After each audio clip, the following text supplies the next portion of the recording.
So if you are trying to buy an old flagship, like say the Galaxy Note 8 in 2022, is it a good idea or not?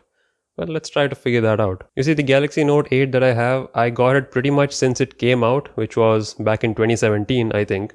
And the price was pretty high, like it was over $1,000 at that point. It's like 74,000 Indian rupees. So it was a pretty expensive phone, my first Galaxy Note. And even though I haven't used it dedicated for more than a year, like after a year I got a Galaxy Note 9 and I used that as my primary. So this hasn't seen as much aggressive use as it can handle. I mean, it's a top tier flagship. Well, it used to be top tier at least. Now it's a 5-year-old device. So if you consider getting this one because it's available for really cheap nowadays, I think it still makes sense to a certain extent because this is still a very well built phone. Like, if you compare it to newer phones in that same newer price range, none of them will match the build quality of this thing.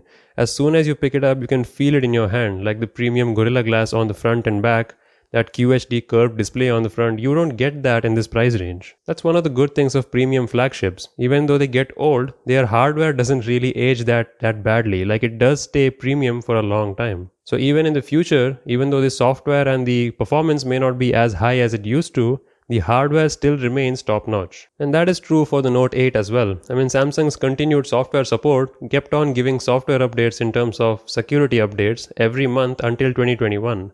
Sadly, they have stopped it since then, so the last security update on this is at August 1, 2021, so it's 1 year old at this point. And yes, as expected, this will not see any more software updates because it's over 3-4 year old at this point. But that doesn't mean it's not functional, it still works as usual. And it has 4G VoLTE, so that's pretty much good enough for, at least for India here, because let's be honest, it'll be a while before we see 5G. I know 5G phones are all the rage, I mean everyone's going and buying a 5G device, but it'll be a long time before we actually see 5G widespread across India the way 4G is. I mean, even in established cities these days, 5G is not covering as much as we think, so it's more of a hype and a novelty rather than a useful thing at this point. And of course, it has all those extra features like the S Pen, don't forget about this. There is no way you will find any other device in the entire market, let alone in this price range or any price range, that has a waterproof S Pen built into the device. That is one premium Samsung feature you will not find anywhere else, and if you're getting the Note 8, you will get that for like less than 15,000 right now. So this can definitely be your creative or multimedia side device. It has an SD card slot, a SIM tray, IP68 water resistance. The only thing you may have to replace soon would be the battery.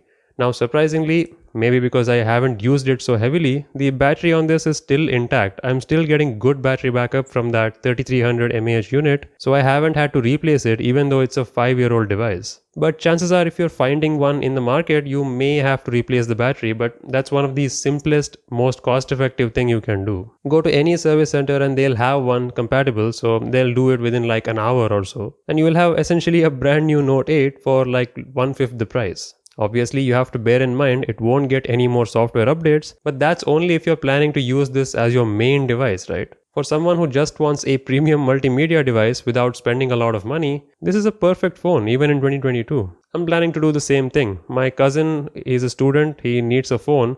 So, I mean, I have a bunch of devices with me anyways, so I'm gonna give him the Note 8. This is definitely going to be the most premium phone he has ever had because it still acts like that $1,000 phone. And while the modern budget phones look a little bit better because, technology does evolve, I mean, look at 2022's OLED versus 2017's OLED. There's a giant chin on the bottom because they didn't know how to curve the display underneath the glass to make the chin smaller. They didn't know that back then. Only iPhone did that, I think, in the iPhone 10. But still, I don't think anyone who's considering a Note 8 in 2022 is worried about the bezels and the aesthetics that much. So from a hardware standpoint, you are still getting a true flagship. The 12MP dual cameras on the back still work great. It has a headphone jack. Hello, remember that? And it has a dedicated Bixby key which you can remap to something else like launching the camera, for example. All in all, depending on the price, I think, yeah, the Note 8 is still worth considering as a secondary standby device in 2022. And this will be the last time I'll have this in my hands. I'm giving it to another person. I don't know, hopefully they'll like it. Have you considered buying any older devices for modern day use?